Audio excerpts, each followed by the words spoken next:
If you're looking for a small SUV that won't blow your budget and is more focused on comfort and driver assistance tech than corner carving, well, you might want to check out the 2025 Nissan Rogue.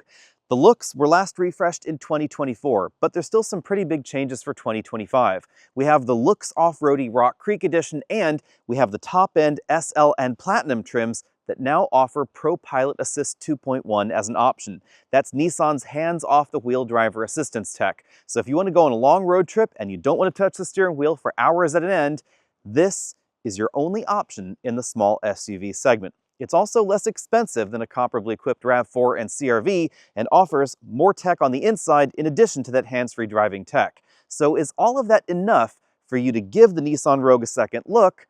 Well, continue watching along and let me know at the end.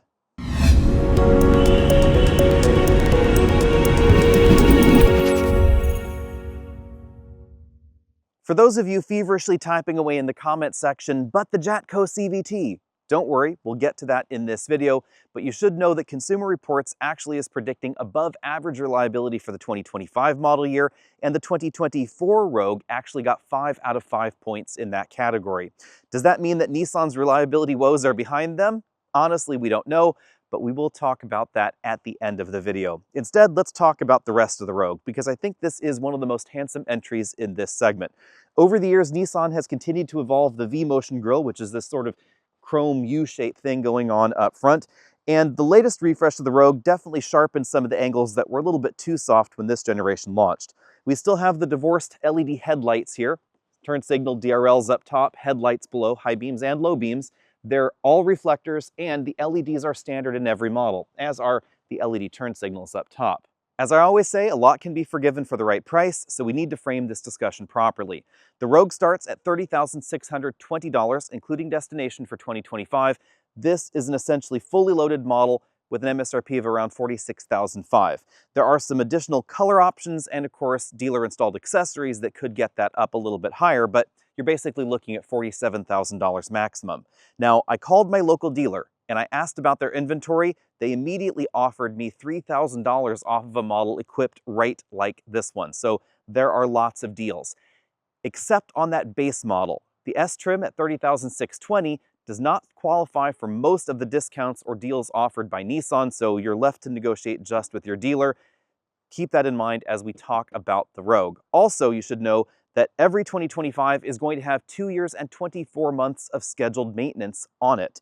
That is logically to compete with vehicles like the Toyota lineup, which also include that kind of scheduled maintenance. Nissan has really been upping their wheel game lately. We get 19-inch wheels in this top-end trim, and depending on the version you get, you'll find 17 or 18-inch wheels in the other models. But regardless of the trim, you'll find 235mm wide tires, which is kind of surprising. Logically, though, you'll get the most cushion on the base trim, where you get those higher aspect ratio tires. In years past, the Nissan Rogue was on the long side of the small SUV segment in America, but at 183 inches from tip to tail, this really is more mid-pack than anything else for 2025. This is 3.8 inches shorter than the Mitsubishi Outlander, which is closely related. The Outlander is basically a Mitsubishi Rogue, if you will. And that's not because of the third row in the Mitsubishi, because in some world markets, the X-Trail, which is basically a Rogue sold in other markets, does get a teeny tiny occasional use third row seat. It really just seems to be overhangs that separates the two vehicles from one another. But that third row, even though we don't get it in the US, its existence is a benefit to us in this country because we get a bigger and squarer cargo area than we might otherwise get. The roofline stays pretty horizontal as it goes to the back, and then we have a relatively vertical hatch in the rear, which allows this to swallow more cargo than most of its direct competition.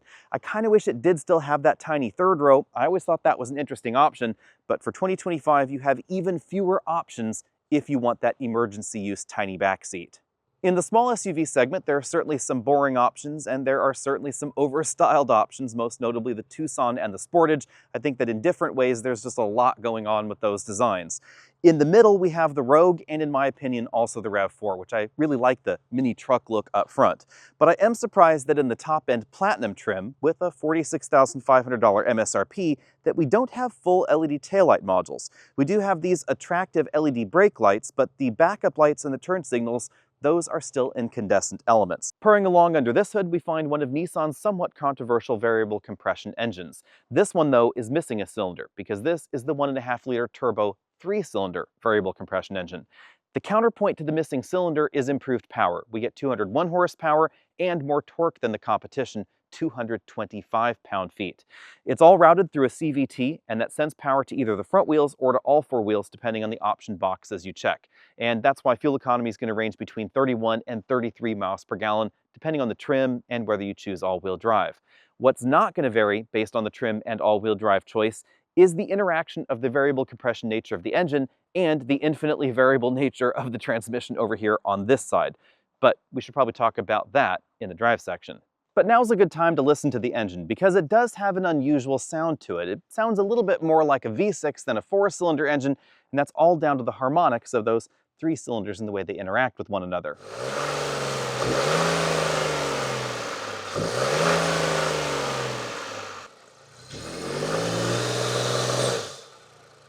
At least for my body shape at 180 pounds, 6 feet tall, these front seats are the most comfortable in this segment. That's long been something that Nissan has been known for, and it continues with the Rogue. Although I would love to see 4-way adjustable lumbar support over here, that's something that we don't even get in this top-end Platinum trim. We do, however, have a tilt telescopic steering column with a large range of motion and a slightly flattened bottom to make entry and exit a little bit easier. We also get 2 position memory over there for the driver's door. But what we don't get is a passenger seat with the same range of motion as the driver's seat. Notably, it's missing that adjustable lumbar. It's missing not just the lumbar support, but the seat bottom cushion also doesn't adjust for tilt. With 80 inches of combined legroom, this is one of the roomiest cabins in this segment. And it's important to look at those combined numbers because the front seats, guess what? They move forward and backward. So depending on their position, that dictates how much room you have in the way back. And it is significantly more than we get in a Toyota RAV4. We also find a rear bench that is wider than average, definitely wider than the RAV4s. So if you plan on mixing adults and especially some of those larger child seats in the back, there's simply going to be more room in the Nissan Rogue. This front seat's all the way back in its tracks. I have about 2.5 inches of legroom left, and even though we have the panoramic moonroof, I still have some headroom left as well, maybe about 2 inches in this really reclined position. It's a 2-stage recline. Doesn't really get that much more upright. To be honest, I probably would leave it in the more upright position. Now, the shoulder belt again comes out of the center of the seat back, but there's also another interesting twist back here. And that would be an extra latch anchor. Yep, just the one. So we have 5 latch anchors in the back for 3 seat positions. Here's how it works. This latch anchor is shared between the center seat position and that outboard seat position right there behind the driver. We have these little removable doors that you're probably going to lose, so you're probably just going to look like this all the time after you've had a child seat in the vehicle. But there is a practical consideration. If you do latch anchor anything in the middle here, obviously you won't be able to use the outboard seat because check out where that buckle is. It's going to be right under that child seat or the booster seat. But it also means that if you plan on putting an adult over here on this side, you can have the child seat in the safer place in the vehicle and give that outboard seating position just a little bit more room. So if you like sitting in the back to help care for your child, this may actually be a good option. And of course, if you'd rather have the child seat more centered, you could just use the lap and shoulder belt. We have the waggle your foot open and close hatch on this model, and the actual button to release the hatch is in that area just below. The hatch opening, it's really, really wide, and as I said before, really quite vertical. And that's what allowed the Rogue to swallow 6 24-inch roller bags in our luggage cargo test. Yes, you can get a little bit more storage space in a RAV4 Sportage or Tiguan, but if you really want to put more luggage in the back, you're going to need to look at something like a Honda Passport with its even larger storage area. Now going in for a closer look, you can see that we have this bi-divider system that's a little bit different than when this first launched in the Rogue some time ago, because we no longer have an upper tier for you to store these shelves. Instead, this is just a cargo divider or cargo management system, I guess you could say, because you can pull these out completely. You can also latch them into place and use them to divide your cargo in the back.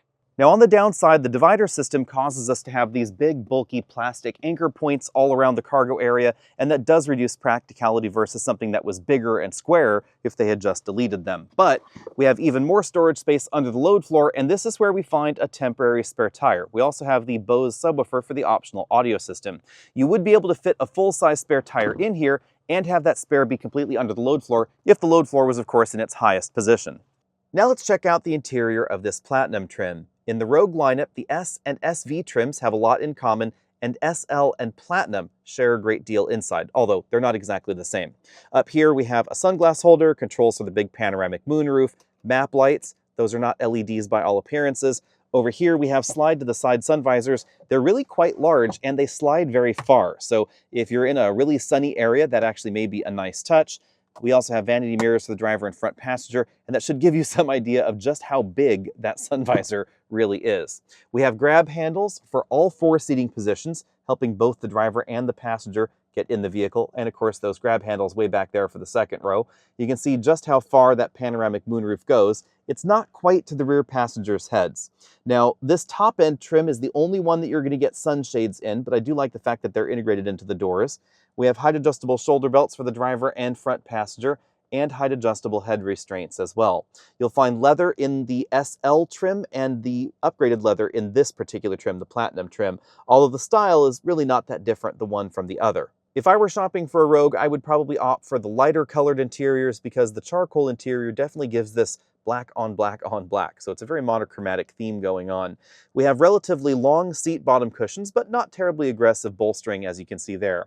Lots of hard plastics down there at the bottom of the front doors, like around the bottle holder and storage area there, but a reasonable amount of soft touch plastics on the upper section of the door. For instance, this entire midsection, that armrest area up there, and the primary armrest below along with the door grip. Kind of an interesting touch is that we don't find as much shiny black plastic in here as we do in the competition. So instead we find what kind of looks like brushed metal, I guess you'd say, but it's really brushed plastic trim. It's not going to show scratches nearly as well. We then get relatively believable fake open pore wood trim on the dashboard. That's something I really like because it's difficult to show on camera, but it actually captures the light in strong sunlight and gives the appearance of open pores, even though the surface is basically smooth. We find a stitched midsection for the dashboard and then an injection molded upper section of the dashboard, so that's a soft touch material there as well. The glove compartment, pretty typical fare. It's a bin style glove compartment. I was able to fit an 11-inch tablet computer barely inside. And speaking of tablet computers, we have the bigger infotainment system now here in the dashboard. Of course, the system offers widescreen smartphone projection, but you'll notice it doesn't use the entire screen for that projection. So we still have these direct access buttons down here along the bottom of the screen. We also have the Google Play Store, so you can download additional apps, built-in navigation right there with satellite imagery, which is a nice touch. Now, Nissan did not banish all of the shiny black plastic because we still have this piano black strip right here next to the most frequently used controls, which I do think is a bit of a misstep. So track forward, backward, and volume, they're right there. Of course, the camera button's there as well. The 360-degree camera setup with moving object detection. Nice touch, but again, shiny black plastic there. We also have shiny black plastic around the climate control controls over here. No ventilated seats, just heated seats, but we do have the heated steering wheel and 3-zone automatic climate control in this model. Now down from there, we have a lot less shiny black plastic than the competition. 2 USB interface ports that work with the system. Start, stop right there. Keyless go is standard. Qi wireless charging mat in that large area there. I had no problem charging through thicker cases. A sort of joystick style shifter. The unlock button's there on the side. Drive is back like that. We have 2 big cup holders there, and this area is more of that brushed metal appearance plastic. We then have the drive mode dial and a bifold center armrest area that opens to reveal a pretty typically sized storage area. On the driver's side, we find a head-up display, and of course, we have a full-color LCD instrument cluster. I like the software here a bit more than the software we find in either the Honda or the Toyota. It's a little bit better featured and easier to access. We have multiple different views. Well, I should say 2 different views because you can get the dials this way or the dials like you saw before. One nice touch is that we have 2-screen CarPlay, so this map is actually being generated by my iPhone, by Apple Maps. Moving out from there, we have the driver monitoring system that's part of the ProPilot 2.1 system, and then again, that flat bottom steering wheel that I mentioned before. But thankfully, very little shiny black plastic. Now there is some, there's this shiny black plastic section right there, but the buttons that you're gonna be touching all the time, those are a matte finish, so they're gonna hide the scratches a little bit more easily.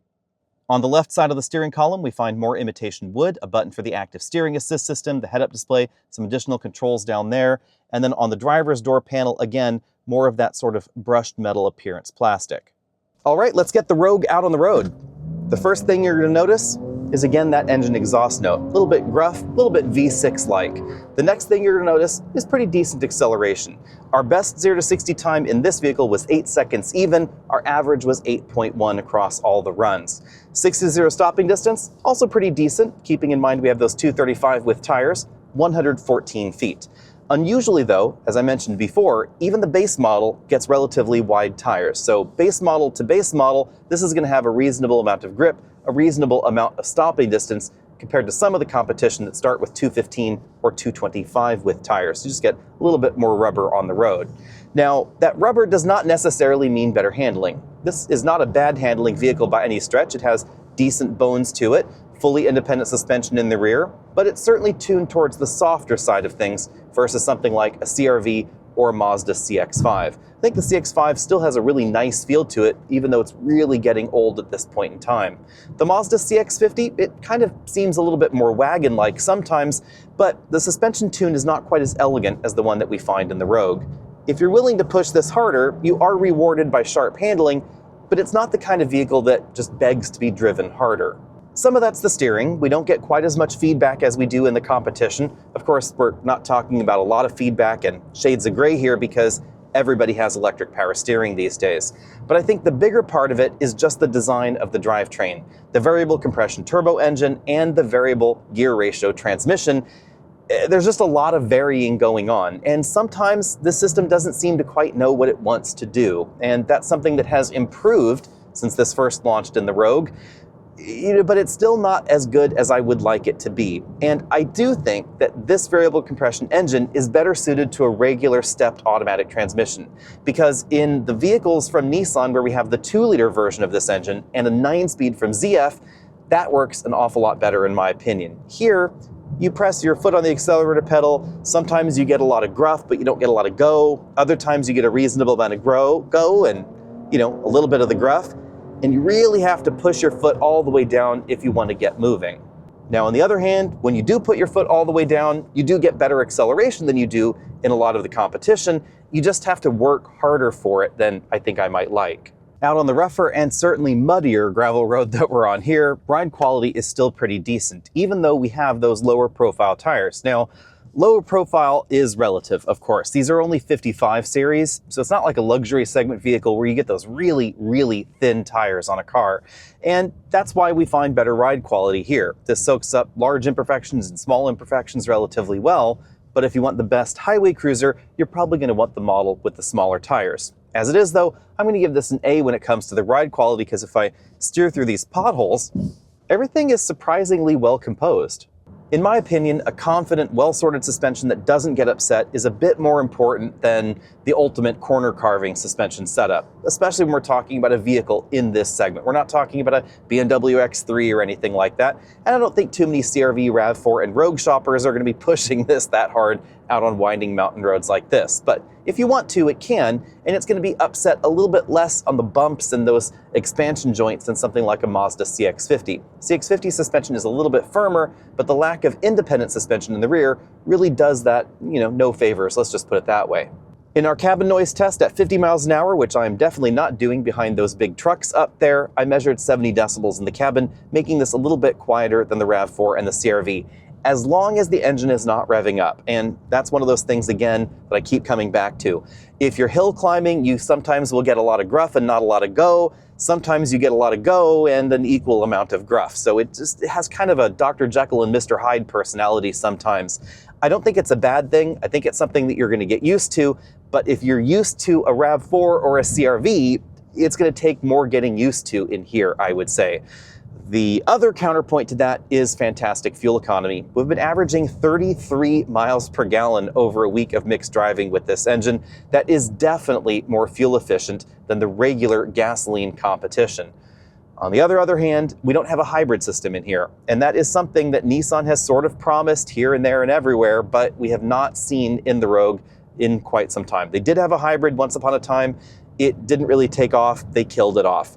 They have a hybrid in other world markets in some Nissan products, this vehicle included, but Nissan says they don't think that product or that hybrid system is a good fit for North America because it doesn't have great highway fuel economy. It's good in the city, it's good around town, has good performance, but long distance highway travel that Americans seem to do an awful lot of, it's not well designed for that situation. So we may not see one in the Rogue until the next generation Rogue whenever that comes out. Now it's time to try out ProPilot Assist 2.1. I have adjusted the camera angle so you can better see what's going on here, but you should know that we also have the head-up display. So we don't just get the status of the system via the LCD instrument cluster here like we do find in Ford's Blue Cruise products for the most part. We also have the head-up display, which is a nice addition, but we don't have an LED bar on the steering wheel like we get with Super Cruise. You enable the system just like you do with regular adaptive cruise control, and you set a speed there. Let's go ahead and set ourselves up here. We then get green accents here telling us that we have to have our hands on the wheel at the moment. When they turn blue, you can then remove your hands from the steering wheel. Like Blue Cruise and Super Cruise from Ford and General Motors respectively, this system depends on high-resolution maps of supported roadways like the one that we're on here, but also live data from the telematics system and of course from Nissan. That's how it knows that it should not engage here because this is a construction zone. That's why my hands are still on the wheel. Now that we've left the construction zone behind, the system has entered hands-free driving mode and you can sit back and relax on those longer road trips. The system does a really good job lane centering, and I would say it feels smoother and more natural than Ford's Blue Cruise system. It's not quite as good as Super Cruise, but it's really fairly close, I would say.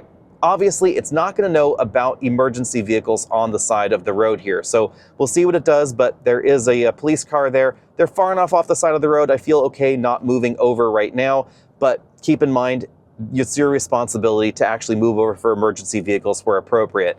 It's also your responsibility to pay for a subscription to the service. That's how it knows about the construction zone, changes on the road surfaces, etc. that the system needs to be aware of. This is very like Blue Cruise, Super Cruise in that nature. After the trial period, you got to keep paying in order to keep playing. Let's see how long it takes before it notices that I'm over here looking at the center screen. The system does not seem to be as aggressive at monitoring my eye movements versus some of the competitive systems. So I can really stare at the center screen for quite some time, and ProPilot 2.1 doesn't seem to mind too much. But if I look over at the camera, then it's going to start squawking. The system also will assist with lane changes, so it wants me to put my hands on the wheel, then it will help guide me through the lane change. That's not quite the same as Super Cruise, of course, which will do those automated lane changes for you. There is a lane change button on the steering wheel to help with the automated lane changes as well. So if the system has recommended a lane change, you can press that button to agree with the system. It's going to turn on the turn signal, but you're responsible for helping the system through those lane change maneuvers. Once upon a time, the Nissan Rogue was the second bestseller in the compact SUV segment in America. It actually managed to beat the Honda CR-V for a while, but that was largely because of massive discounts on the Rogue. And since then, it turns out Nissan can't really afford that kind of discount strategy, so the Nissan Rogue has become a bit more expensive effectively. Now, that has helped Rogue resale value. As I have said in the past, remember that resale value is MSRP, not actual transaction price, versus actual transaction price on the used market some years later. So the more discounts you put on the top of the car, on the hood of the car when you're selling it initially, the worse that resale value number will look. But when you account for that, the Nissan Rogue really is not as far off of the competition as you might think. Unfortunately, it no longer has those massive deals. So when you look at the price tags on your screen here, yes, you will get a better deal on the Rogue, maybe about $1,000 more off the hood than you'll find on the competition, but it's not as big of a difference as it has been in the past. And that means that the price tag is significantly closer to the RAV4, CR-V, Tucson, Equinox, etc. Now, it's also important to remember that this is likely the most competitive segment in North America. We have a lot of new entries and a lot of really, really good entries as well. The big thing to keep in mind is that we cannot possibly talk about all of the alternatives out there, but let's talk about some of the best sellers and I think the closest competition to the Rogue. Obviously, we need to talk about the RAV4, and I'm kind of talking about the old RAV4 and the next generation, well, next generation in air quotes RAV4, because a lot of the structure is actually the same as the current generation RAV4. We have a lightly tweaked plug-in hybrid system with a bigger battery pack and a lightly tweaked hybrid system, but that's the big thing to know, is that the RAV4 is going all hybrid for next year. This year, if you really want a non-hybrid RAV4, you can still find one, but honestly, I would probably wait for the updated model. We get their latest infotainment system, we still get the big cargo area, we do get a tighter back seat, and that has always kind of confused me a bit about the RAV4 since it's ostensibly an entry-level family car. If you have kids, especially in rear-facing child seats, those bigger convertible rear-facing child seats, and you're taller as a driver or a front passenger, you probably want to take a look at the Rogue over the RAV4 because there's simply going to be more room in the back seat.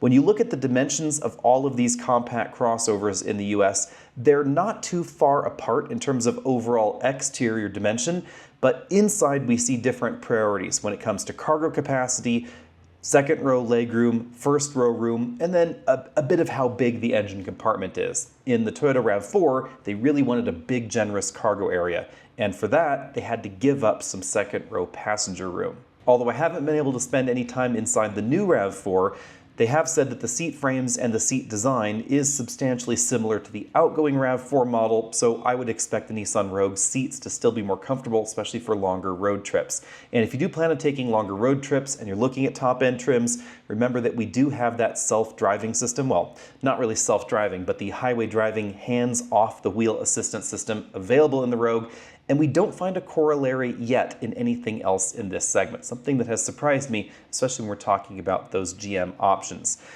If I were torn between these two vehicles, I would probably lean towards the RAV4, especially for that hybrid system, its long-term dependability, reliability, and especially fuel economy. Another good hybrid option in this segment is the Honda CR-V. I've always thought it was handsome in a reserved sort of way. It's received some updates for this model year, but importantly, it has not gone all in on the hybrid system. So we're still going to find a 1.5-liter turbo and CVT in the base model, and the two-motor hybrid system in about half of the lineup on the dealer lot. Big thing to know about Honda's two-motor hybrid system is that it's really smooth. I love the way that it feels, has good acceleration, but especially higher speed fuel economy is not exactly its forte. It is going to fall behind the Tucson, the Sportage hybrid, and of course that RAV4 hybrid, which has probably the best real-world fuel economy in this segment.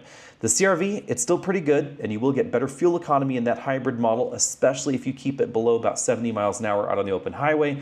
But if you're cruising along at 75 to 80 miles an hour, or if you're in Texas and you're doing 85 plus miles an hour, then the CR-V is not going to be as efficient as the RAV4. But there's still a lot going on for it. I like the interior design, the seats are comfortable, it's definitely roomy on the inside with more second row room than we find in the Rogue. But I do think that the Rogue is still a bit more family friendly, and the cargo area in the Rogue is a bit more practical.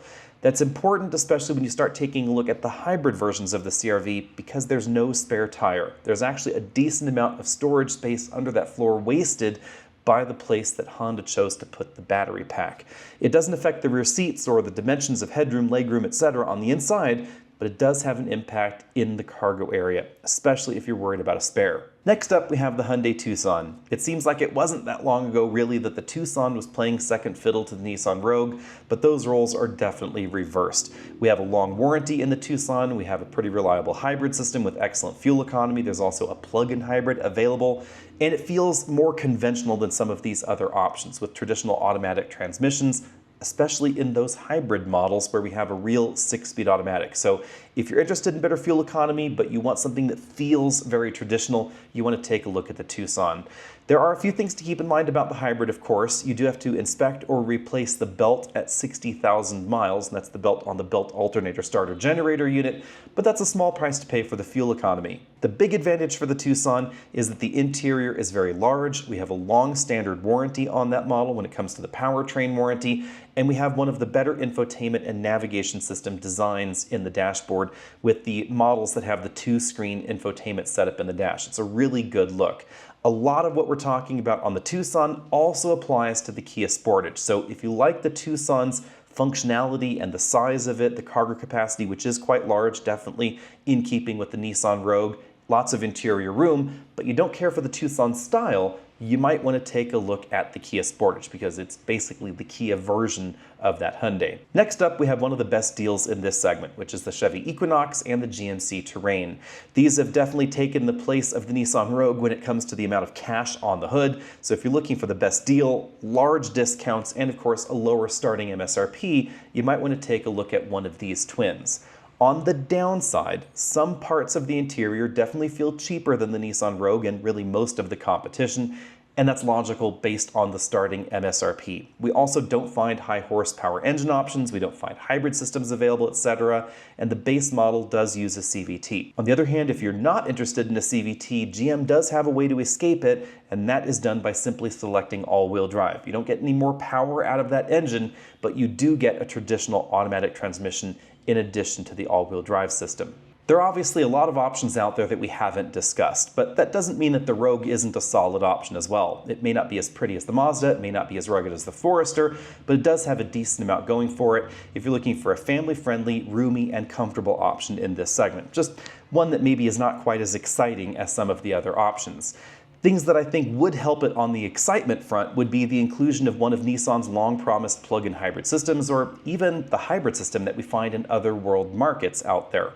The reason, according to Nissan, that we don't have their, I believe, E-Force hybrid system, I think that's the naming convention that they're using currently, is that it is a serial hybrid system, much like the Mitsubishi Outlander's plug-in hybrid system. And unfortunately, that means that the fuel economy isn't great out on the open highway, because unlike some of the other hybrid systems that we find in the US, like the Honda system, where fuel economy is a little bit below average for the hybrid set, in this system, there's no mechanical way to send power from the engine to the wheels. It's always going to follow an electrical path, and that reduces efficiency at higher speeds. Because of that, they think it's not suitable for our markets. They're working on something different for the United States. Let me know what you think about all that down there in the comments section below, and what would you pick if you're shopping in this segment? I have to admit, I probably would wait for that new RAV4 at least to give it a sample before signing on the dotted line for a Nissan Rogue, or really any of the other options in this segment. There's just a lot of compelling things going on in that RAV4, but crucially, the size of the cargo area, that hybrid system that is now standard, and its price tag, it's probably going to go up, but it's probably actually going to be closer than you might think to the Nissan Rogue, because again, the Nissan Rogue doesn't have as many deals as it once had. See all of you later.